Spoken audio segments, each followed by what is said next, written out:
actually, that's a good point.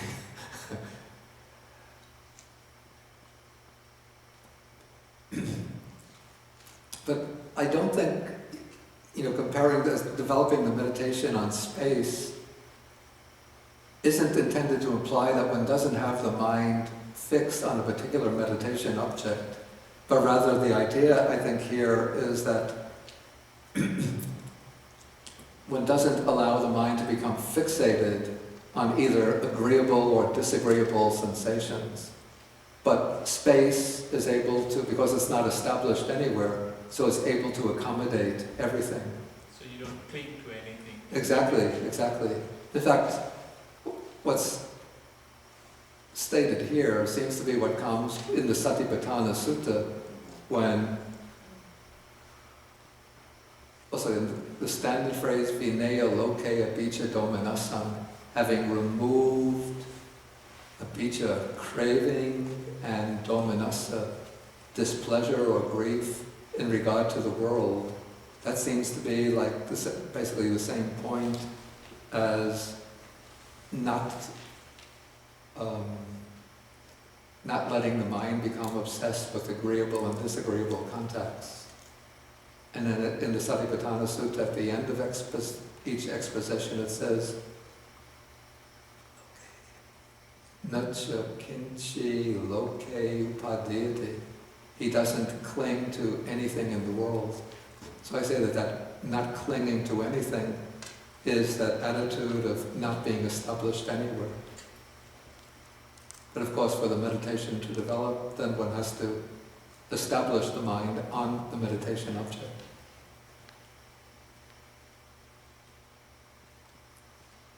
Any other question come in?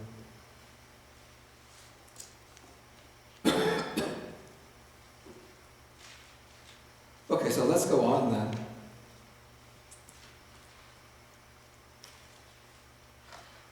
Okay, now these, the way I would see it, these 4 meditation subjects, the 4 Brahmaviharas, are primarily directed towards overcoming the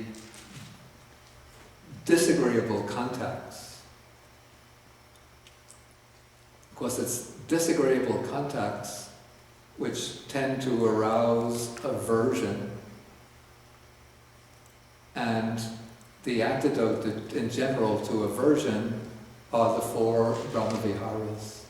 Here I'm using aversion in a broad way, which can encompass ill will, cruelty or harmfulness, discontent. And so when one develops the 4 divine abodes, the 4 Brahmaviharas, then that negative attitude towards others turns into a positive, welcoming, embracing attitude. And so one overcomes the disagreeable sensations.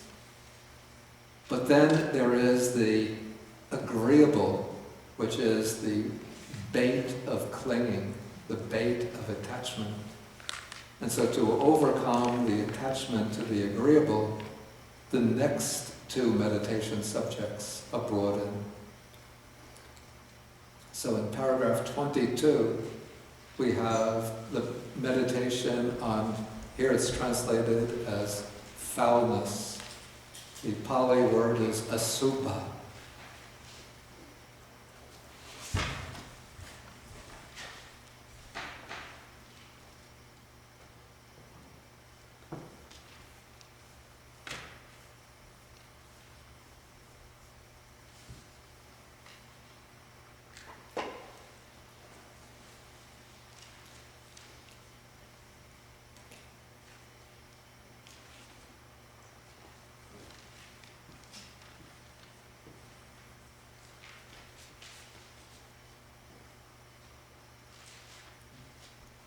So asubha means literally not beautiful, not lovely. And this is the meditation which is developed specifically in relation to the body in order to overcome sensual desire, which is rooted in the perception of the body as being beautiful and lovely.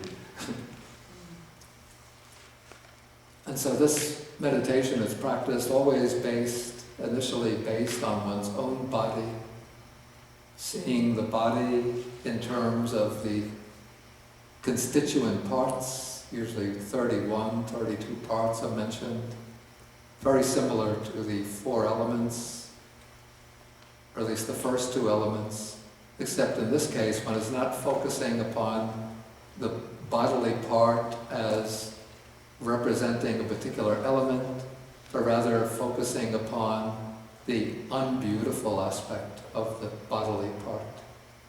So we have, I think it's 20 parts representing the 20 solid parts of the body, hairs of the head, hairs of the body, the nails, the teeth, the skin, and then moving on from the skin to the flesh, nerves, bones, bone marrow, then the inner organs, kidneys, heart, liver, pleura, spleen, lungs, intestines, mesentery, those are the tissues that hold the intestines in place, the stomach, the feces, the brain, then coming into the liquid parts of the body, bile, pus, blood, bile, pus, blood, sweat, fat, then tears, synovial fluid, that's the oil of the joints, oil of the skin, spit, snot, urine. And so one goes through all of these parts of the body, not in order to develop a disgust or repugnance towards the body, but to see into the real nature of the body. And as one sees into the nature of the body, then one develops this perception of the unattractive nature of the body. And this is for the purpose of, as the text says, for the purpose of abandoning raga, sensual lust. And so sensual lust, sensual craving, flourishes based upon the perception of the body as being lovely and beautiful. And so the purpose of this, and then the reason why one perceives the body as beautiful or attractive, it's because one just grasps the superficial appearance of the body, and one perceives the body as a whole in terms of a general impression. But when one actually dissects the body mentally into its constituent parts, and then focuses on all of these parts individually, then one sees that the body is not really very attractive.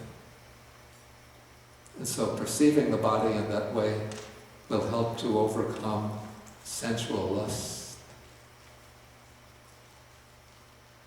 Okay, and then the other defilement, which represents a kind of clinging or grasping to what's pleasant or agreeable, is called conceit. In this case, it's the conceit I am, asmi mana. And this is it's not simply the conceit of thinking I'm the greatest, I'm the most wonderful, but it's the idea or conception I am that arises based upon the 5 aggregates. And so from this first or primary conceit, I am, there evolve all the other more elaborate types of conceit. I am better, I am the best, I am better than they are. Or else, I am just as good as they are. Or else even the kind of self-devaluing, self-depreciating, self-deprecating conceit. I am worse than the others.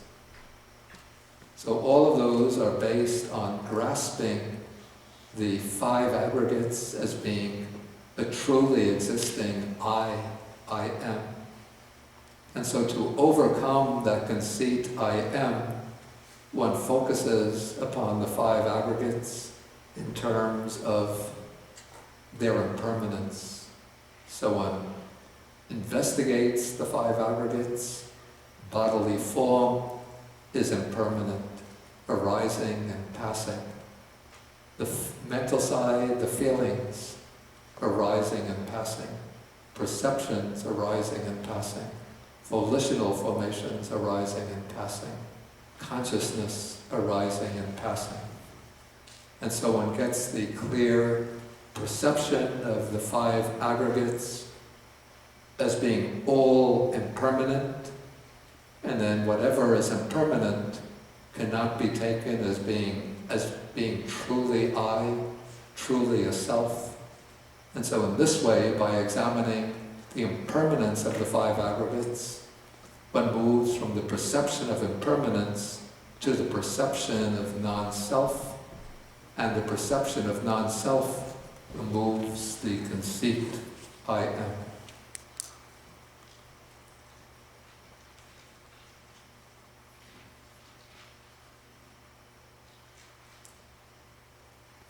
Okay, so these two meditations on foulness or the unattractive nature of the body and on the impermanence of the five aggregates, those two together help to overcome the attachment to what's agreeable and attractive, either to sensual pleasures or to the idea of I, to the conceit I am.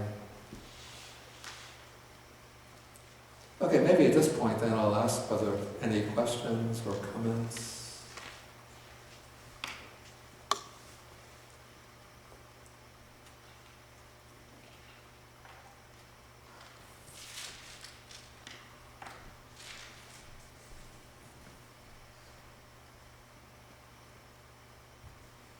Okay, one question. Will equanimity become discompassionate or uncompassionate? What I'd say is that there's a danger, a risk, that if one puts too much emphasis on one Brahma-vihara at the expense of the others, it will lead to a kind of imbalance. So if somebody emphasizes equanimity too much without also paying attention to loving kindness and compassion, then they might lose the compassion. So ideally, the four Brahma-viharas should be cultivated with some degree of balance between them. And what's usually recommended, almost prescribed, is before one develops the meditation on equanimity, one cultivates the other three Brahma-viharas first. So in this way, when equanimity develops, it's not destitute of loving kindness and compassion, but it's, you could say, it's suffused with them, enriched by them, so that the four Brahma-viharas hold one another in a very delicate balance. In fact, there's a very beautiful essay written by my own teacher in Sri Lanka, the German monk Venerable Nyanaponika. It's easily available on the internet. It's called The Four Sublime States. His name Nyanaponika.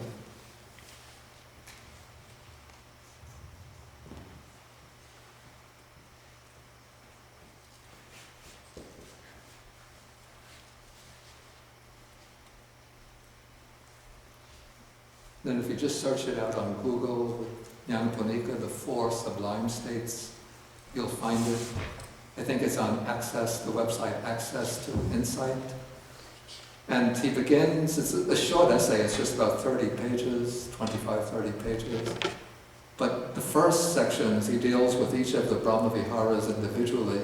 But then he has a section in which he shows the interrelationships between the four Brahma-viharas. And it's really, I think it's one of the most magnificent pieces of Buddhist writing that's ever been written. it really shows extremely subtle, delicate insight into the relationship of these four qualities. So I don't think I could ever explain the interrelationship of the Brahmaviharas more beautifully than Venerable Nyanaponika has done.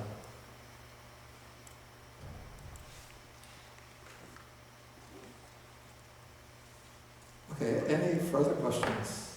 Yeah. I guess I'm sitting here wondering, it says develop meditation on boundness, develop meditation on perception of impermanence, and that's really all it says. And I know that, like for example with meditation on loving kindness, like what I chanted earlier, I don't think that comes from any of the sutras. It's Yeah. like those sort of more specific practices of how to develop Yeah. meditations. Yeah. Most of them seem to come other than, I guess, the foundations of mindfulness, which is right here. Most of these other kinds of meditations come later, like from Buddhaghosa, perhaps. Like what? Like the metta that I recited, is that from the Visuddhimagga? It comes later. No, that seems to be, I think that originates in Burma. The actual chant, I think, is probably a Burmese composition. So, I guess I'm just wondering if in a lot of these cases, that's all the Buddha really, do you think that's all the Buddha really Yeah, says? that's an interesting question, and it's something that I've thought about quite often. I'll just repeat the question for the internet. The question is that we find in this sutta, elsewhere, very often just the topics of meditation are just alluded to very briefly, but we don't find any kind of detailed explanation of how to practice them. And I've thought about this, and I don't know, I don't have a definite answer, but my supposition is either the Buddha himself gave more detailed instructions, but because the text had to be preserved through oral transmission, and so if you have detailed instructions, and people are charged with memorizing all of the details, it would become too much of a burden, too much material to transmit. And so, one hypothesis is that even though the Buddha himself gave the instructions orally in more detail, but they were not included within the canonical texts, but they were just passed down in the lineage of teachers. The other hypothesis is that the Buddha himself didn't give detailed instructions, but he knew that his disciples, who were accomplished in these meditation practices, could develop and give more detailed instructions. And perhaps the Buddha didn't give detailed instructions because he knew that there are many different ways of practicing these meditation subjects. So if he gives one specific set of instructions, then everybody says, that's coming from the Buddha, that's it. That's the one authoritative method. But if he leaves it open, then maybe a lineage coming through Sariputta will explain in one way, a lineage coming from Mahakassapa will explain in another way, a lineage coming through Mahakachana will explain in another way. So there are many different ways to develop the meditation subject in detail. And so the Buddha didn't want to tie the instructions down to one specific system of development. I mean, even we have like Anapanasati, where there's fairly detailed instructions, but if you look at contemporary teachers explaining Anapanasati, everybody has their own method. Maybe the Thai teacher, Ajahn Lee Damodaro, has his method, then Ajahn Buddhadasa has his method, Pa Auk Soyador has his method, and Thich Nhat Hanh has his method, and they're all interpreting the 16 steps of Anapanasati laid down in the sutta. So there's always room, I think, for variation based on individual experience.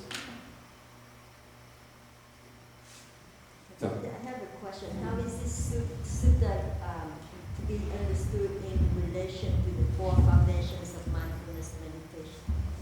Okay, maybe put it this. Yeah, I'm just curious, how can we relate the sutta to the 4 foundations? To the 4 foundations. Of mindfulness. Yeah, the sutta itself doesn't explicitly use the 4 foundations of mindfulness as its theme, but some of the meditation subjects here can be seen as falling within the excuse me,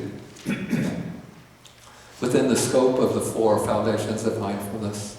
Like the first part on at least the 4 elements, the meditation on the 4 great elements, comes within the elements section of the Satipatthana Sutta. In fact, this illustrates the point, just coming back to Neil's question. In the Satipatthana Sutta, the Buddha treats the 4 elements very concisely. He says, how does one practice the 4 elements?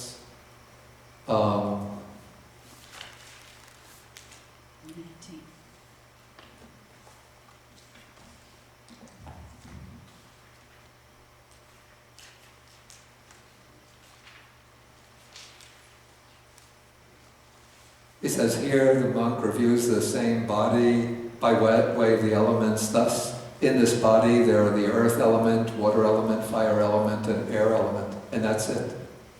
But then this sutta elaborates on the 4 elements. You know, how does one practice it? By analyzing each element, seeing each element is represented by certain parts or processes in the body. Okay, so that section belongs in the Satipatthana Sutta under the elements meditation. Then we have here the meditation on foulness is given very concisely, very briefly. But in the Satipatthana Sutta, it's given in greater detail in terms of it mentions the 31 parts. And then we have here in this sutta the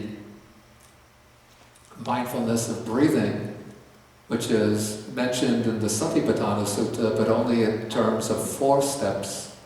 But here, the mindfulness of breathing is elaborated into 16 steps, or 16 aspects. So these come actually within, you can either put all 16 steps from this sutta into the Satipatthana section of into the mindfulness of breathing section of the Satipatthana Sutta, but there are some other suttas which distribute the 16 steps of mindfulness of breathing into the 4 Satipatthanas, so that each tetrad, or group of 4, gets assigned to one of the 4 Satipatthanas. Okay, I think we'll have to stop for the morning session, and then we'll come back and we'll finish the sutta next week. That's the 17th. So if you get an I'll have to tell Sister Sudama. She's always sending out the announcement, sutta number 64, number 64. Then I have to tell her, no, we're still at 62. So if you get an announcement next week, 64, just remember it's 62. Okay, so we'll end with the sharing of the merits, and then at lunchtime, the sharing of the birthday cake. Thank you very much, everybody, for offering that cake. And then we'll come back after lunch, say 10 after 12 for question and answer section.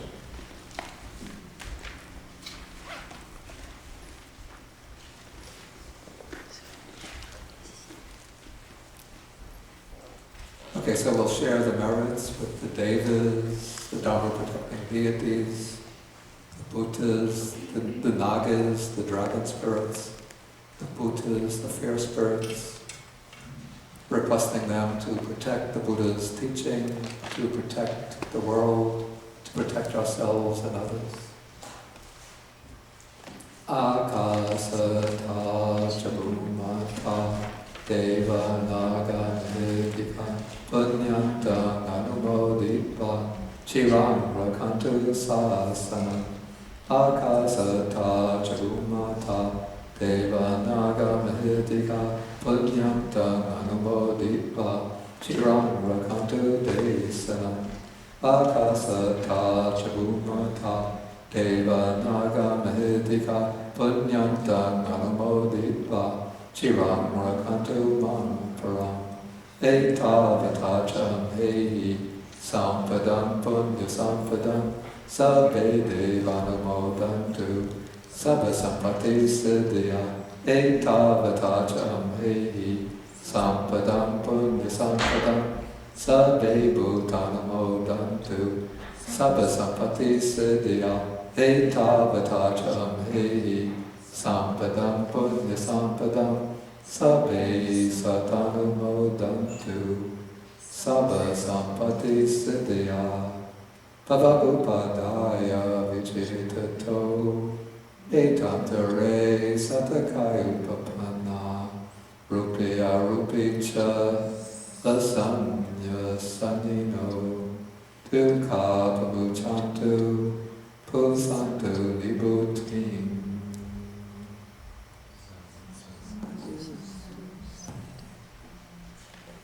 And then we'll end with 3 short bows to the Buddha.